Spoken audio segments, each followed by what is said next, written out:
Hello and welcome to another podcast or episode of our podcast called the PowerDrift Podcast. And we have done this with our previous hosts.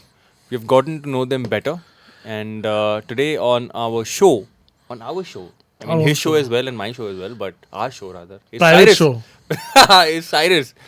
Yeah, So we it's have been a this, while. It's been a while for me to get here, isn't Yeah, it? How many man. months have we been trying to actually get? No, first tell me or tell us, how long have you been at PowerDrift now? Months or like just date? No, like years or months or what? 2021 June. So that makes Damn. it. Yeah, it's been a while. Almost 18 months. Yeah, it's been a while. That's- Imagine 18 months 18 of months dealing with already. me, dude. 18 months you've dealt with me. That's yeah, Crazy. man. Crazy. And so we have Yeah, this set of 2021. questions where I end up asking Yes. the person who's sitting on the hot chair. So Such a formal thing happening here. Yeah, Varun, no. get in your element. I here. should throw some Swear. profanity and say, "Chalo, Chal chalu kar diya." Anyway, so how did you decide on joining PowerDrift? Okay, so I Okay, call, how did it all start? Forget decide on joining. That's a very how did it all start? Like the beginning of it? Yes. Or? How did you meet Rohan? What did you speak? Oh, I thought you were meaning. I thought you meant how did No, for motoring PowerDrift. journalism start? Oh, so okay. Honestly, I owe this job to Karthikeya Singhi. I called him one day. Karthikeya and I go way back, like 2008 is the first time I met Singhi, and Singhi actually yelled at me one of the first days because I bottomed out a car I was driving. And he's like, "What the is wrong with you? Please be more careful when you're driving the car." I'm like, "Dude, chill, relax. I know how to drive a car." He's like, "Yeah, but you bottomed out on that speed breaker like 3 kilometers ago." I'm like, "Okay." Like, what the hell is he? And he had the craziest afro back in the day. I have a photograph somewhere, okay? But anyways, we stayed very much in touch even after we moved on to different publications, and I regard him as one of the finest motoring journalists that there is today in the country. His insight into a car is what his true gift is. Apart from, of course, being a very, very good presenter, one of the OGs. So I called him and I said, "Listen, where I am currently, it just isn't working out. It's not what I want to do. Is there a place for me at Zig Wheels?" Because I used to, for a while, I actually headed Zig Wheels in 2015 and 16. And even before that, like there was a little area where Zig Wheels just had like a few employees and we had like a beautiful time back in the day. And I was a part of the Zig team. We really grew the Zig team back in the day. And I said, I want to come back to Zig or come back to the Grinar group. There's obviously great stuff happening. And he said, "Listen, I would love to have you at Zig, but PD has just opened up a space and you need to be there and not at Zig, because Zig is a bit of a, as much as you can do it, PD is where you should really be because your flamboyance needs to be at PD." So I said, "Yeah, why not?" And I never met Rohan. Obviously, Never, we've not even on never any of met these Rohan. drives? Never met him ever. But you've seen Never Rohan on interacted. drives? Yeah, I've seen like videos. I used to watch PD because I watch everything.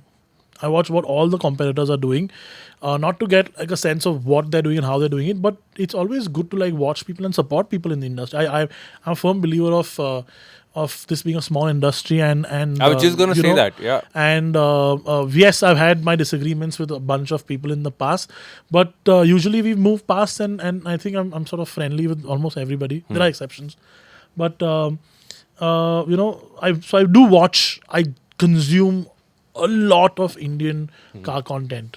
English, Hindi I avoid because honestly, apart from maybe a few people who I think are great at what they're doing. So I used to watch PD stuff, and like I've seen like the big ones. I've seen the Holy Shift series. I had seen the Holy Shift series. I had seen the one where Shumi got introduced, the track one, which I thought TNR, was great. Connect Rider. Yeah, that was kick-ass. Like, that was insanely good.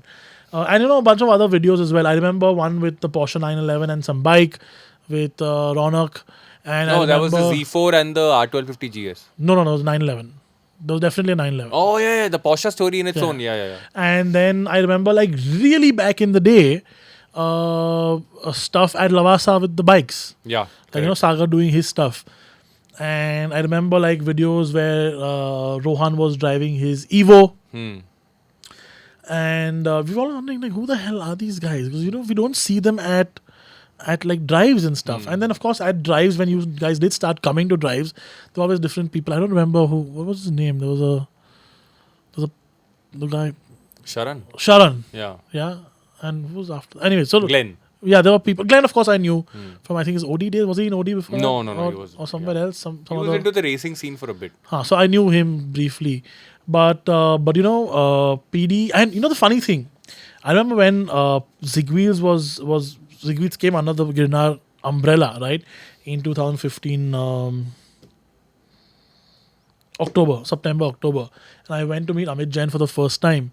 And Amit Jain said, in his true Rajasthani flamboyance, he said, we can't do stuff like Top Gear, but let's be PowerDrift. Let's beat PowerDrift. Let's be PowerDrift. Let's be or beat. Be PowerDrift. क्या लाइटा फैलाते यार ये लोग क्या मस्त लग रहा है यार and he was like very informal at that. Now of course he's a little more formal, but he was I mean I haven't spent time with him like we used to earlier. But I'm guessing he's still awesome fun to be around, and of course a great insight into business. But PowerDrift was always something that we would look at and say, like, guys, these guys are doing fantastic visual content, like just far ahead of what anybody else could even dream of doing. Because all of us had huge budget constraints, or older people who were sort of leading us, who didn't like to do things in a certain way. We always brought about a little bit of modernity and flamboyance and our generation's style of presenting, but we couldn't do it the way PD was. So when this opened up, I said, dude, this is a fantastic idea. It took months to get Rohan to get him on a call because he was so busy at the time. And we got on a call. I didn't even meet him. You know the easiest way to meet Rohan? On a Zoom call. No, to just come down to office. No, so I'll tell you what, I'm a big PowerDrift fan. Is Rohan around? And Rohan will somewhere appear. Oh, yeah. No, I'll tell you what the problem was. I was working 7 days a week. My role at wherever I was needed me to be continuously updated because I was doing social there. And it was not what I wanted to do. Correct. It was not what my seniority should have been doing. Different story. But spoke to Rohan on the phone. He said, "Listen, fine, let's do this." We agreed on a figure, agreed on a joining date, and I moved to Pune. I mean, Pune has always been has always been very close to my heart. I've always owned a house in Pune since the 90s. All my holidays, all my Christmas holidays growing up were always in Pune. We're members of clubs here. We love the food here. We have family here. We've got friends Weather's here. also nice. Weather's Most nice. part of the we had cars stored in Pune for the longest time from our collection. So Pune was just like a no-brainer. And I didn't realize Pune's traffic was so bad. I mean, it's become bad very recently. Horrible. It's become shit. Yeah. But anyway, I so think this it's became largely because of the metro. Yeah. So it was a natural fit. And then also the fact that he was going to let me do what I wanted. Literally. He said, "This is the car section. Play with it." So give people more insight on how that conversation went, because always an interesting conversation and a lot of people don't get Okay, so I'll be very open with how it went, right? I told him, he asked me what the problem was with BD. He said, "I know what you like. Everybody likes the same thing. What do you think you don't like?" I said, the knowledge base that, like, Shumi was of course a part of PD back then, right? So the knowledge base that Shumi and Varun bring to bikes is absent in cars. You need somebody with an authoritative opinion, somebody who knows what he's talking about. And I'm not taking anything away from Ronak. Ronak was great. But and then this wasn't just me saying it. The industry felt that while PowerDrift did great visuals, there was a finality, a sort of authority in the video which was missing. And that's exactly what Rohan was looking for at the time. So I said, "Listen, I can bring that to the table because that's what I like." I mean, I've been in the industry for ages, right?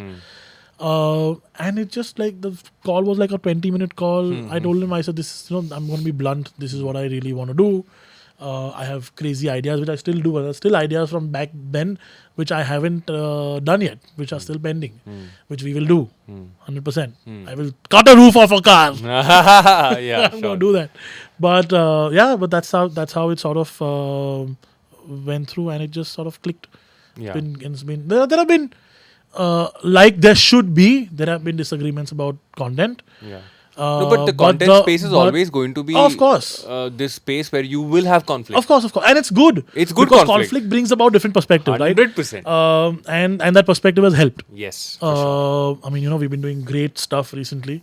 We absolutely killed it at the Auto Expo. We've been killing it last couple of months. We've had some very, very cool content come out. Go have a look at the Lamborghini drift record that we've done. Yeah, one absolutely phenomenal video. Yeah. I mean, the team and honestly, look, it's great to be a great host or whatever, but if I've worked with some really, really, really talented people. But dude, this team, the DOPs and the guys behind the edit machines are a different breed. I mean, they're insane. Yeah. The editors here are like the best in the business. End of story. Right. And that's why people come to us. Is this to the me. best video that you've done? Or is there another video that you think is the best one that you've done so far? This as in the Lambo one? Yeah. I was barely a part of the Lambo one, to be honest. But then which one was your favorite video, like till date? Which is your favorite video? I don't know. Okay. I'll tell you what I do. When a video goes live, when we're editing, and obviously we're involved very, very closely. Video goes live, I watch it for a couple of days again to see what I missed out on. And then I rarely go back to a video. With the exception of the first ever video I did in 2013-14 with Zig, which was the Mahindra E2O. And it's like, God, it's just unbelievable. I'm coming up 10 years, right, for that. Yeah. 10 years of doing video. I look like Kaula Mal. Like, literally. I didn't have a beard going. I had like a very weird, like, I still bald, obviously, but like I wasn't shaving it off as often as I do now. Much thinner. Yeah. Considerably thinner, like just ill-fitting clothes, shit choice of sneakers, like just the basic white basketball flat sole sneaker.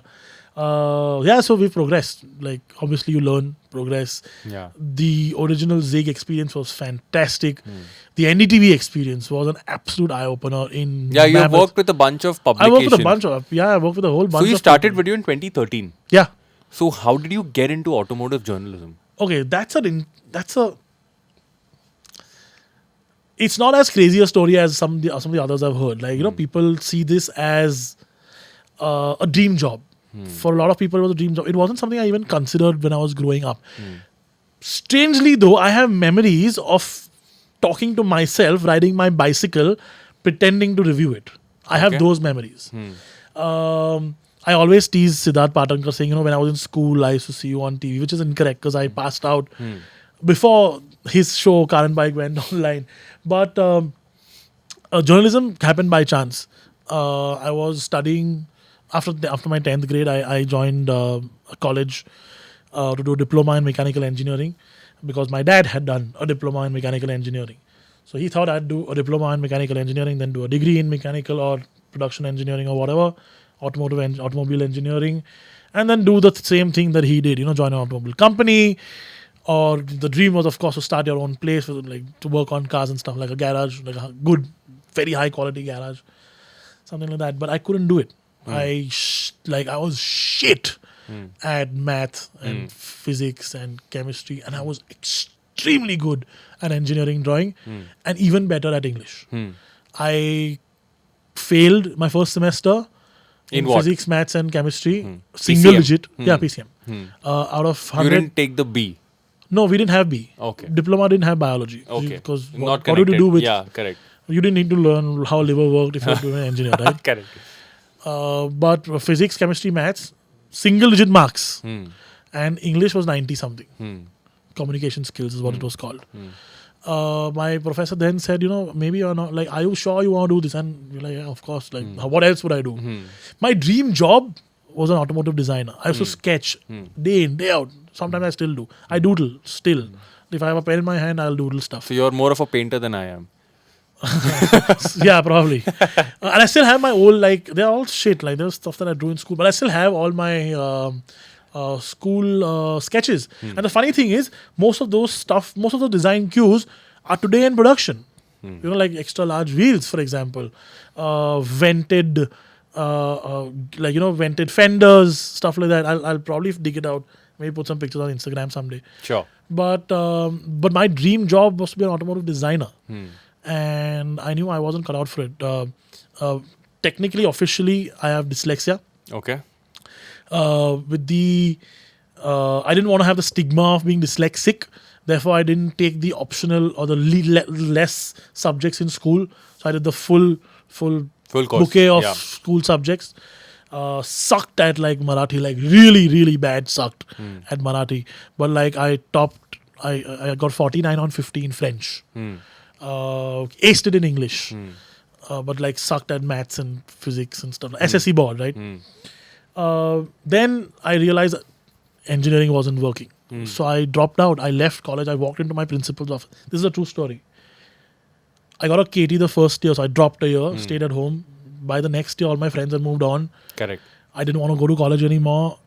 I had a rebellious streak, which was really bad and violent.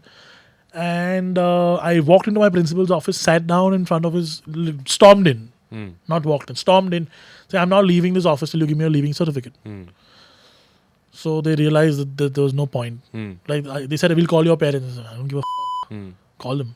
I'm still not leaving. Made me wait outside for 3 hours, did the formality, gave me a leaving certificate, asked me to from the college. It was just that college, I'm not going to obviously name it, but that college was just an absolutely disgusting and horrible experience.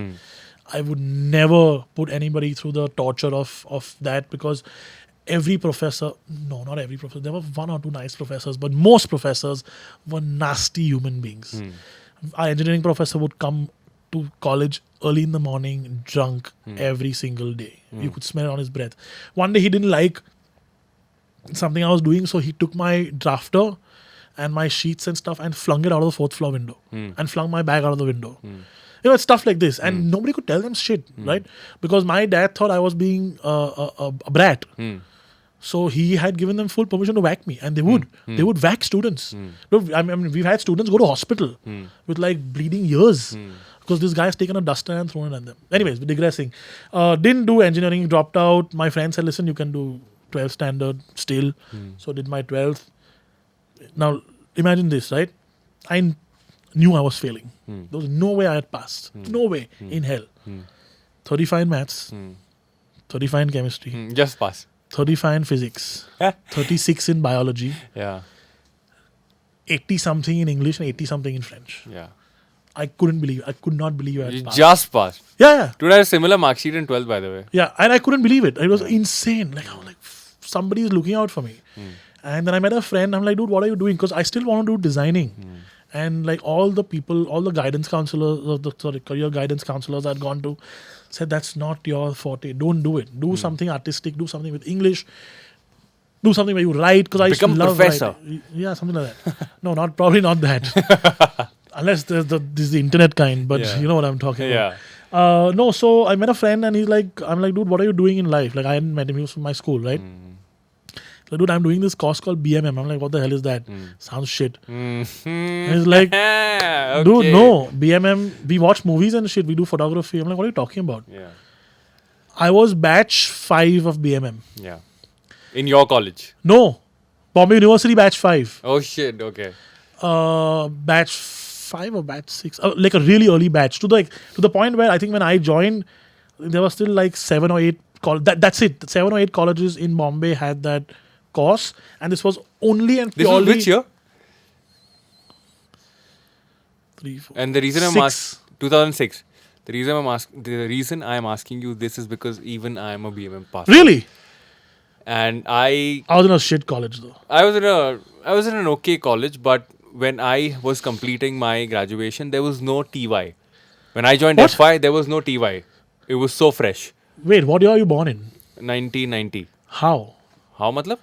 How could you not have TY? We did not have TY in our college. Okay, in your college. Ah, Okay. It was so fresh in Right, that college, so right. we just had So I have 1 a year friend. of I have a friend who's batch 1 BMM. Yeah. It's crazy. Yeah, it is, man. Did you have Hindi? No. What college were you in? Juhu Ritambara. Okay. So we were batch 5 or batch 6, something like that, like early batch, right? Yeah. To the point where we realized that our professors were the same Yeah. in other colleges. So we would like call the KC guys or whatever, the national boys. And then, dude, give me your papers because you've had the paper before us. And the paper would be the same. Really? So one day this guy realized that in the unit test, all of us have gotten 50. Yeah. And you're like, what the Full mark, yeah. Like, how did all of you all get like? Did you do advertising and journalism? No, I did only advo. Okay. I didn't do journalism because I knew, first of all, the people. So I went to, I'm not going to badmouth the college, but honestly, dude, the college was one of the original founding colleges of BMM. Now it's run by some, like a really cool trust who owns just one of the biggest, most valuable parcels of land in central Bombay. Okay. And they of course, own a very, very popular hospital now. People can put two and two together, whatever. But I didn't enjoy that college at all because it wasn't, I don't want to say this, but like the people there, I just didn't really gel with as much as I would have with like in other colleges, right? And I don't know, I don't have friends from that college anymore, like none. But you completed your course. Of course. Yeah. I completed my first and second year. I topped my college with ease. Even I was a topper. One of the only boys to be a topper. The third year, I didn't because 3 days before the final exam, my best friend passed away. I attended my first 3 exams with 103 fever out of the stress-induced fever. Correct. Of losing my best friend. But it was a fantastic course. I did advertising because there were only 3 people in journalism. Yeah, why just advo? So I did only 3. There were only 3 people in my journalism sub course. All 3 I didn't like. My friends there at the time were in advo, and also a very prominent advertising agency had come to give us like guest lecture. Somebody from a very prominent advertising agency. Which agency is this? Grey. Oh. Had come to it's gonna be very obvious what this college is. We used to share the campus with Leo Burnett and Grey, same area. Somebody from Grey had come to give a guest lecture, and after the guest lecture they pulled me aside and said, there's an internship for you if you want to. So I said, yeah, why not? But by then my dad had spoken to Horma Sorabji and said, listen, he's literally down the road from you. He wants to, he's good at writing. He wants to do something with cars. Can he come and like write? So I did like an internship for a bit, and then I was with Autocar back in the day when I was still studying. Handle like the forum and like do small stories and stuff like that. Early days of website. Uploading stuff on the website, stuff like that. And of course, we got to drive some great cars back in the day. And like for the longest time, we didn't get to drive because we weren't allowed. So that was the start. And then of course, when I took a year gap and I went to study, a little more than a year. Went to study in the UK. Came back. What were you studying in the UK? I did a master's in marketing. Okay. Because I wanted a master's degree. Correct. And I actually just partied. I partied. I discovered alcohol. The true potential of alcohol I discovered. I partied a lot. My model car collection grew by 10 times. I genuinely did have fun. I just thankful to my parents for letting me do that. And came back and then did my first corporate job. Which was 2 months at JLR doing market research for the Defender project. JLR? Yeah. Oh, not many people know this. Oh, nice. And I realized I can't do this. Yeah. So I called Bijoy. And Bijoy and Srini, because BS, I knew people from Motoring magazine because they had, it was Business and Motoring back in the day. And I remember calling Bijoy because Bijoy and Srini I had spoken to earlier, and Pablo had come and shot my car, my Fiat, for their 10th anniversary edition. Okay, some beautiful pictures of my red and black Fiat with my dad. One of my favorite pictures of my dad is something that Pablo has shot, and I'll be forever grateful and thankful to Pablo if you ever see this, if you get the time to see this, Pablo. But I spoke to them and I said, listen, is there an opening at BSM?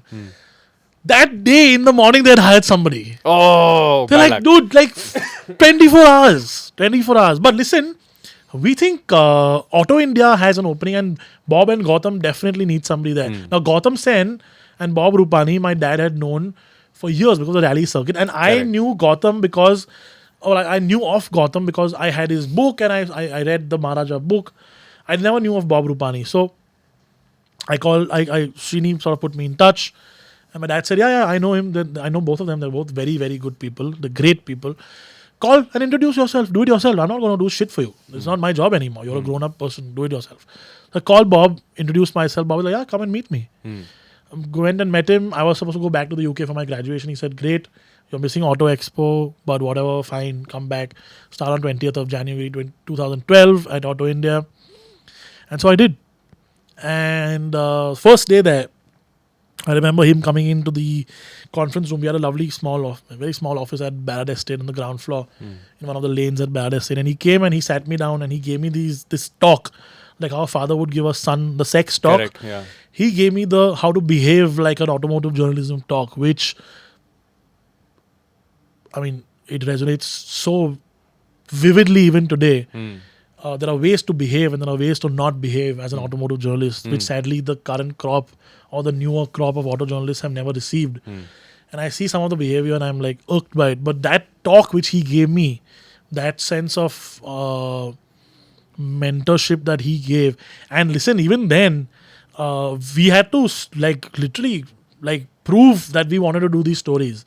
I remember when I went to him and once said, Bob, can I take the long-term Jetta home?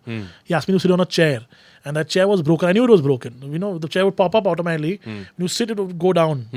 So he said, sit in that chair. This is in the middle of the edit meeting. Everybody's in the room. Everybody, right?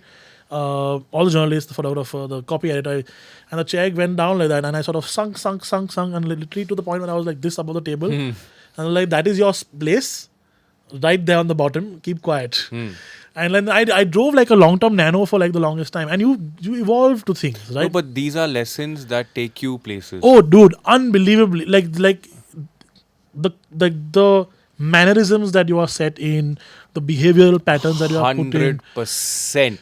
It's always People it's great to have a mentor Absolutely. who will teach you well. Yeah, you know, and not people- everybody is a good mentor. No, I agree. You know, people who've learned under, and you know, all this whole crop of like senior automotive journalists, people who've like worked under them with fear. You know, today I can call Adil a friend more than he's a mentor, still Adil Darukhana wala.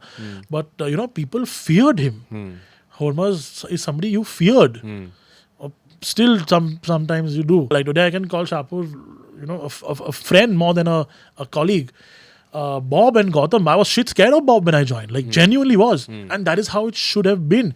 I mean, no, maybe people will say, "Oh shit, you know, that's not the way of working anymore. It should be a level playing field."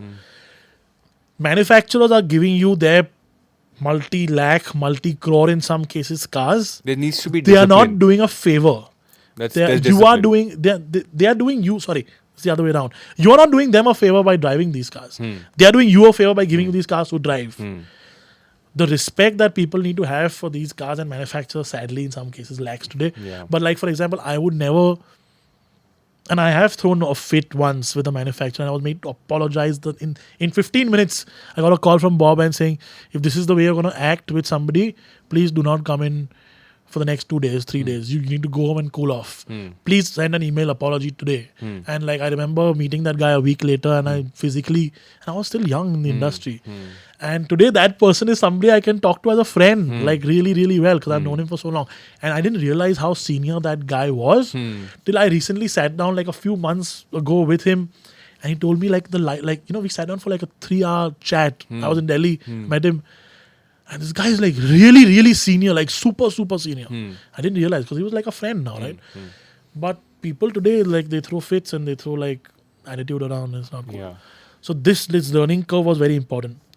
Auto India sadly became defunct. There were big pay issues. It was a great place to work.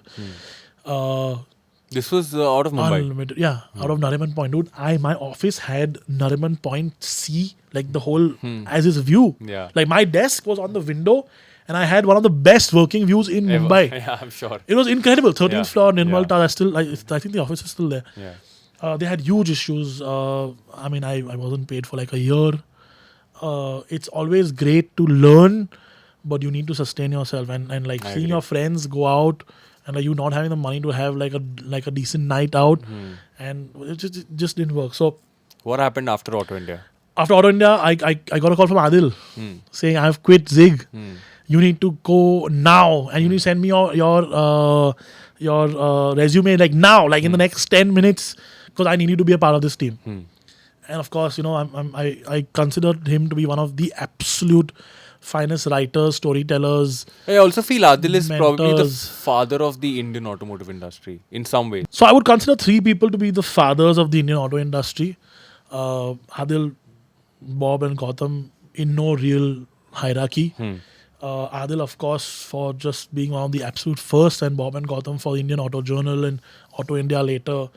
And people like Bob and Gautam have actually, between these three, every major auto journalist today has worked under. Yeah. Like if you look at Shirish, you look at Bert, has worked under Adil. Hormaz Shapur worked under Gautam. So some big names have worked under the Girish. Has worked under Bob and Gautam. Look at the number of titles they've brought to the industry. Indian Auto Journal, Auto India, Automotor and Sport, Top Gear, and then Auto India. It's crazy. Yeah, It's insane, isn't it? Yeah. And look at Adil's catalog. Zigwheel. Car India, Bike India. Correct. Overdrive. Correct. Zig Wheels, Z Ignition, and then of course, partnership with Fast Bikes and his EO thing. Correct. Later on, although EO was Shirish. The amount of stuff they've done for the industry, It's crazy. There needs to be somebody who needs to give them a standing ovation. Honestly, without them, for sure. I this agree. industry would not have been. The scale that it is. Correct. And I'm not blowing smoke up anybody's ass. I'm not the kind of person who does this. Zig happened. Arun Nadar, who works for Zig today, was somebody who was there. And it was Ravi. There was a guy called Ravi, me Ved. and him. Yeah, Ravi Ved. Huh. He works for Bajaj Finance now. Yeah. And the three of us were there. And Ishan, we hired to join us as a photographer back in the day. And that's it. That was a Zig team. 4 of us. And there was one person who'd make the magazine at the Pune Times office. That's it. That's what the Zig team was. And we were all, like, people have written us off saying, Adil's left. Zig doesn't exist anymore. Correct. And we fought. I remember making calls to automakers. I remember standing in the Times Internet office, 3rd floor of whatever, 6th floor that we used to sit at, standing in the staircase, making calls to automakers saying, we're still active, we're still alive, magazine's coming out, I'll send you a copy, the team exists, Zig exists, don't write us off. And I remember it was Honda who said, I thought you guys had shut down. And we said, no, we are not. And that's how, they said, we didn't know this. So, okay, fine. We'll invite you to I remember the Honda City was about to be launched. Correct. And then, of course, all the manufacturers, we all reached out and we did our PR and said, listen, we are still here. We're still making... And that time, Zig would make the big magazine. I don't know if you've ever seen the big magazines. No, not really. We'd make like an A3 size magazine. We're the only people who were doing big. Okay. Like, the Mumbai Mirror size? Yeah. That size. And it was beautiful. It was thick paper. Yeah. Then, of course, we went to a smaller magazine later. But... Zig happened for a while, and then Vikrant Singh, who's now Carvale, joined us. He eventually left when Girnasoft acquisition happened in 2015. There was somebody called Sarmad Kadri, who's at VW Skoda. now. Yeah, VW. Group now, who was editor, and then I was editor for a while. And, it was just a great place to be. I left there because I wanted to try something new, and I had a content disagreement with a couple of people where I sort of held my ground in terms of the truth. Simple way of saying it, whatever. But and it was appreciated. It was appreciated. NDTV was great because TV was a whole new ball game. I moved to a different city. Delhi. I moved to Delhi. Can you imagine a South Bombay brat in Delhi. moving to Delhi, and it was insane. I love Delhi. Today, fine, it shortened my lifespan because of pollution, and it did. Like all my allergies today, my throat issues, etc., all come out of my stay in Delhi probably. But I love Delhi. I'm one of the few Bombay people who'll say it. Delhi is good. And Siddharth, fantastic person to work with. NDTV, what a man. I'm really upset about what's happening with NDTV now, but that was just the beginning of the end of beginning of the downfall, and I've seen it's like the few weeks of glory. I just look the scale of everything. Being in the studio, that studio is huge. Yeah, this is the TV studio. Yeah, the live news studio. Correct. And I used to sit. When you have news broadcasts. I just say news. You did. The news broadcast. The people sitting behind the glass. Yeah. That's where I sat. Wow. That's where it's called L1. Okay. In NDTV nomenclature, that is called L1. And I sat at L1. And I was told many times to shut up because my music in my headphone was sometimes loud. It was being caught by the cameras and stuff like that. I have great memories of NDTV. And of course, being in Delhi means you could go to the track whenever you wanted. And I had I still have a very, very, very good relationship with BIC. I used to go very often to the track. I don't know, 1,000+ laps under my belt at the BIC easily, if not more. And then autocar for a while didn't really work out, and then PD is working out very, very well. That's So you've been in the industry for how long now? 2008 is when you started. Is when the start really happened. So 15 years. No, I discount the second half of 2010 and the first half of 2011. Yeah. Or like- so about 13, 14 years. Yeah, a while. 13, 14 years. Yeah. What is the one thing that you have really liked about the auto industry and one thing that you absolutely hate? Wow, that's a difficult question. Okay, so the one thing that I like is obviously the sheer amount of work we do, right? People can crib about how busy they are. What's today's date? 13th of February, right? Yeah. I've done 18 flights this year already. It doesn't bother me anymore at all. I love flying because I sleep. That's my sleep time. But yeah, the amount of cars we drive, some of the experiences that we've had, some of the drives we've done. I mean, because of the contacts that I made and like the friends I made, my honeymoon was spent driving a convertible Fiat around Monte Carlo. Wow. That's crazy. Like imagine you're a kid watching Formula One on and then you're on the same road. Doordarshan and then on Star Sports. Yeah. And then you're driving down the Monte Carlo, like you're driving around the Fairmont hairpin or whatever. And I had to pinch myself. Yeah. I'm like, how is this happening? Or like I remember the first time I went to Ferrari in 2012, which was my first international, my second international business trip as a motoring journalist. And it was for the global Ferrari press conference, where there were some 200 journalists from around the world. And I shared a table with royalty, motoring journalism. Steve Sutcliffe was on my table. Like, big names. And like, you have to pinch yourself. Sometimes you pinch yourself and wondering, how am I doing this? Yeah. I've done a lot of international trips as well, but the first tons. The first ones always stand out. Oh my God. So my first ones came back to back. Yeah. I went to Germany to drive the A-Class, the new A-Class, the original first media drive of the A-Class, where we drove everything from an A160 or 180 manual to the A250 AMG Sport. There was no A45 at the time. Correct. So the A250 AMG Sport was the highest spec car. Which we'd never got in India. No, which we never got in India. Yeah. And the first time I did 250 on the Autobahn, like first time I drove on the Autobahn. And you know who I drove with? And we sort of started very similarly timeline-wise. Rishad Modi and I were for sharing the car. Rishad Modi, of course, now heads Autocars bike section. He was a multi-journalist. He was doing cars and bikes at the time. In fact, he was doing more cars than bikes, I believe, at the time. Correct. He was in overdrive. So, it was... and I still remember the music that we were playing. Driving through the Alps, it's the Black Forest. And I still remember the places we stayed at. And just like it's still... It's crazy. It still gives me memories and makes me smile. The food, it was just epic. Like some really, really, really insane stuff, insane roads, insane cars that we've driven. Like, where do you get to go and drive like the newest, best Lamborghini or Ferrari or AMG Mercedes or BMW M cars? I remember once we went to Spain to drive the M3 and M4 and we just went ballistic. No, what was Spain? Portugal. I can't remember. I went to, we just went crazy. Just complete nutcases. I know we went to Mallorca to drive the B class of all the cars in the world, like the most unglamorous Mercedes, most practical Mercedes that they made. Correct. Which I love, by the way. So it's life's incredible. crazy. The funny thing is we go to all these places, right?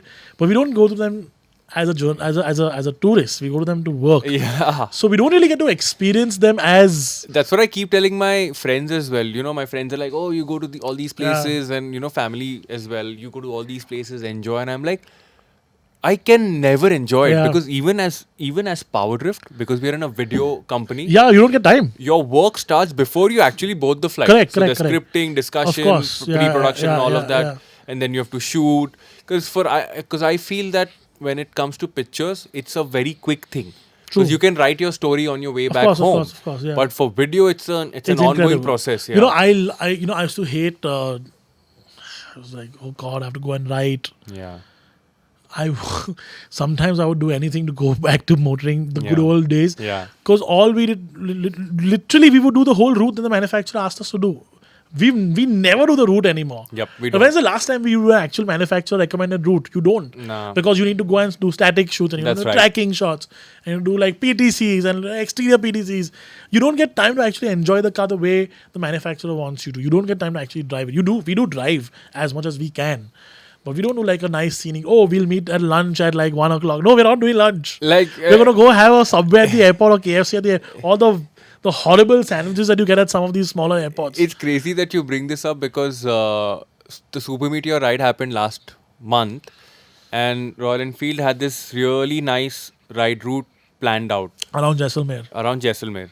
So 3 different spots, go to these different Yeah, spots none, and shoot. right? And all. I went One. to nothing. Nothing. We had my shoot crew with my like our cinematographer. We were on our own. Yeah, of course. We had to go. Because that's do what a- you have to do, right? I mean, It's video, crazy. Yeah. And earlier video was a little more boring, a little more simple. and of now you course, have to. be Everybody's doing creative. videos. You have to really stand Yeah, out as well. Correct, of course. So I mean, video has been a crazy journey. Superb, man. At one point of time, we used to do text stories for the website, text stories for the magazine, plus video. Like at Zig and the heyday of Zig, like back in the day, whatever. And I used to pride myself at being like a really quick writer. Like I could gather my thoughts, Super quick. and I could like a 300-word news story. Correct. Would be like a 4-minute type out for me. Right. Today I've struggled to do it in half an hour, maybe more. Again, something I learned from NETV because we had to do quick news because we were primarily a news platform, right? Correct. So like I remember like doing budgets and stuff like that. It was crazy. It was Like crazy. that was completely out of my realm Yeah. of like hardcore, passionate, driven, Yeah. enthusiast-driven motoring journalism. And it's not that's not what your target audience is. The enthusiast is going to anyways know the car, right?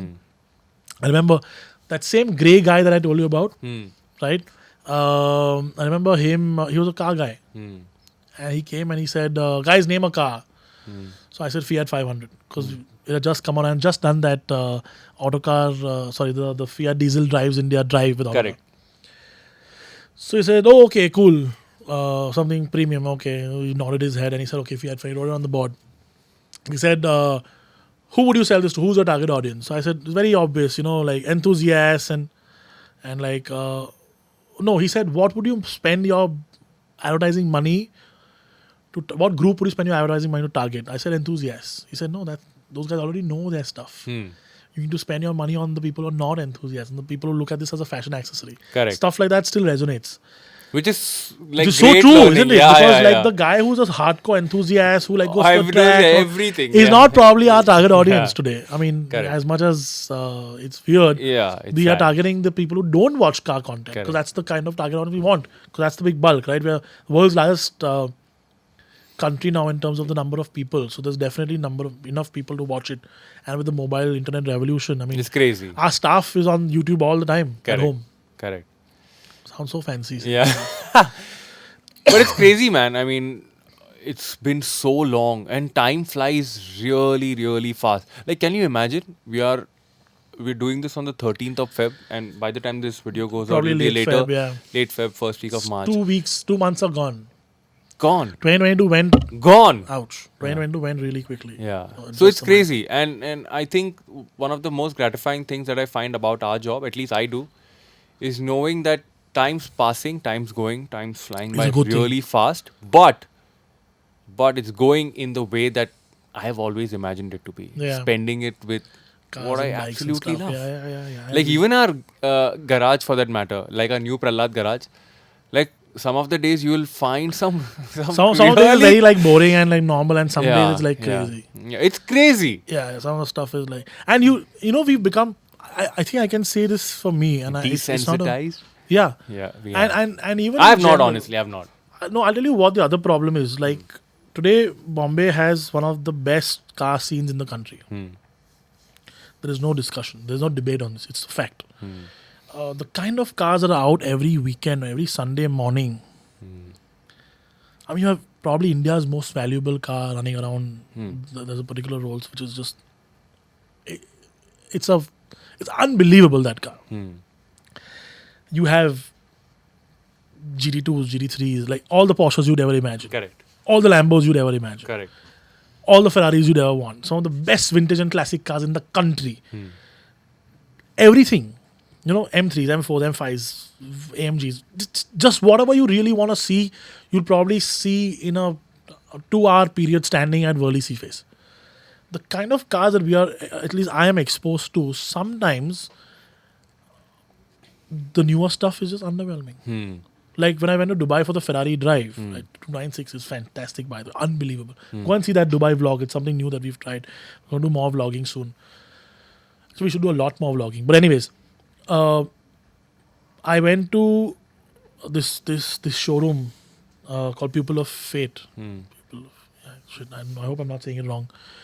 And there was like a McLaren Speedtail and a Senna and Carrera GT and a new MC20 and just like the who's who of the supercar world, right? And nothing excited me till I went in the basement and saw a 250 GT Lusso. Like that's the kind of stuff that still excites me. Like the newer stuff is fantastic and it drives. It blows your mind how quick, how reliable supercars have become. I mean, I can tell you firsthand how unreliable cars were 10 years ago. Literally today, we're having issues with what I'm driving. Correct. So, like the reliability, of course, has increased, and like they're so fast, right? But sometimes this stuff, I'm looking at it, I'm like, oh, okay, yeah, $3 million Chiron, fine. I would love to drive one to get an experience out of it. But look at it and I'm like, oh, okay, I've seen those before. Like many of those. Or like a GT3 or Turbo S. Like even 20 years ago, I would like, my jaw would be on my floor. Like my pants would be wet. Yeah. Like drool everywhere by seeing like a normal like Boxster. Yeah. Or a SLK. Yeah. Or something like that. I mean, Ferrari, I'm not even talking about Ferraris. Because as a human being, that's where my love really is. I love the brand. When I'm wearing a 250 GTO livery t-shirt. But today I look at a Ferrari and I'm like, yeah, okay. Fine, nice. No, but I think, with that, I really want to ask one last question. I mean, there are a bunch of people who aspire to be in a position where we are right now and aspire to be around motorcycles, cars and everything automotive. And I think from someone who has been in the industry for so long, what do you think you should say to those people? Okay, so I get this question a lot.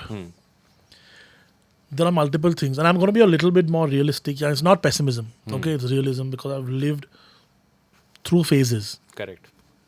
First, this job does not pay well. It just doesn't. In fact, it makes you feel shit when you have to return this beautiful car that you've been driving for like a week or a weekend. Tell me about or it. whatever. I just returned one of the most beautiful bikes. Yeah, I mean, you know what it is, right? I mean, like we drive cars all the time, which are absolutely phenomenal, and you return them, and you just feel like a little heartbroken.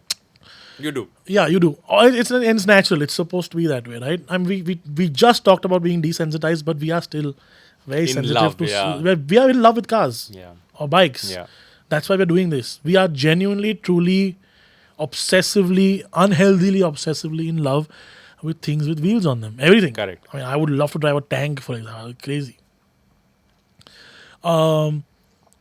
Today's version of automotive journalism isn't what it was, forget 10, 12 years ago, even 3, 4, 5 years ago. Correct.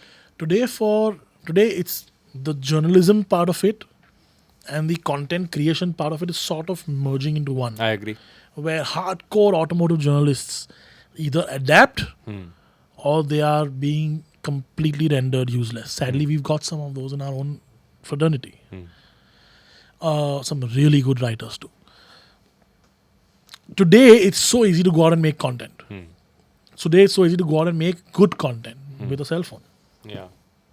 Literally. Correct. So what I tell people is, listen, you want to make a journalist, right? Don't do it the way we did it. Try and start something that you want that's your own. Try and like start something that you can. It takes like 3 minutes to start a YouTube channel. Exactly. It takes 20 minutes to go and shoot a video Correct. and to put out. And some of these videos have lot more views than we do. Like some of these guys in Delhi or wherever who are shooting car accessories and like modified cars. Like, fine, my opinion is that those cars are really rubbish. But the people want to see it. And I respect the guys who are making it. Fine, their video quality might be really weird or their opinions might be skewed or incorrect or whatever. But I still respect them for what they're doing because they're doing it on their own. They found a niche. It's working. It's making them ad money from YouTube. It's bringing them whatever sponsorship. They're making a living out of it, right? Some people are making a proper living out of it. If they're not making a living out of it, they're doing it out of joy, which is even better. So my thing is very simple. You need to stop, like, yeah, fine, you can approach people for an internship or whatever. First, actually, let me get to that in a bit. First is make your own content. Make a digital brochure of yourself where you can say, if somebody wants to see what you are doing, today I'm not going to see your resume, I'm going to see their Instagram. It's a fact. If they have nothing on their Instagram, I might like reconsider if they're socially active enough to put out content of their own or whatever. Especially somebody who's like a photographer or a DOP or somebody like that. If you still want to go the older way, physically go meet people. Write an actual, like ask for an email ID politely. Politely, nicely, with real grammar, put a DM in. I read every single DM I get. I do on too. Every single form. And I try to of social reply media. as well. And I replied, unless it's really dumb, I delete. Or like a random reel I delete, but otherwise I will reply to people. That tick means nothing to me. Nothing. In fact, it's sometimes a curse. Please, for God's sake, write in like half decent English and like decent proper grammar. Yeah, fine. People might scoff at me for saying this, but I'm sorry. You want to be a journalist? You need to learn how to write correctly. You need to learn how to write properly. Speak properly. You can't when we opened social media. We opened a position for social media a couple of months ago. I exactly know what you're talking And the about. kind of like responses I got, like I was reading those emails and like listen, no. There were 3 or 4 people out of 500 emails that we forwarded and said, listen, these are people you might want to consider. Because the rest of them were just absolute garbage. It's effort. It's effort. It's effort. It's effort. And then the second thing is, if you do get through, if you expect to be driving a V8 on your first week or Doesn't on happen. M3, Doesn't happen. forget about it. Yeah. Listen, we washed cars for the first 2 years. I still clean up motorcycles. Yeah, and stuff. and we still do, right? Like sometimes I request the team, can you please do it because I don't have a change of clothes or like I might get dirty or whatever. But I still will help. You want to clean something? Give me a cloth. Give me quick. Let's. We're running out of time. Give me a cloth. I'll clean like one wheel. I'll clean the rear. Clean the headlights. Whatever. People come in today with attitudes that are like, I'm sorry. What have you done? Nothing. And I don't mean to sound like an old uncle, fart or whatever. But there is a hierarchy in place for a reason. If you can manage to bypass that hierarchy and make your own content, that's awesome. Yeah, I think that's the best way to go. That's awesome. Yeah. And I will always be very, very happy to be vocally supportive of somebody who's making their own content. Dude, there's a kid who comes to Worli Seaface. I've never met him, but I know there's a kid who comes and like takes videos. I hope he's putting them on YouTube. But it's so cool. He comes with his dad or mom or whoever. He sits and takes videos. He's excited about cars. He knows what those cars are.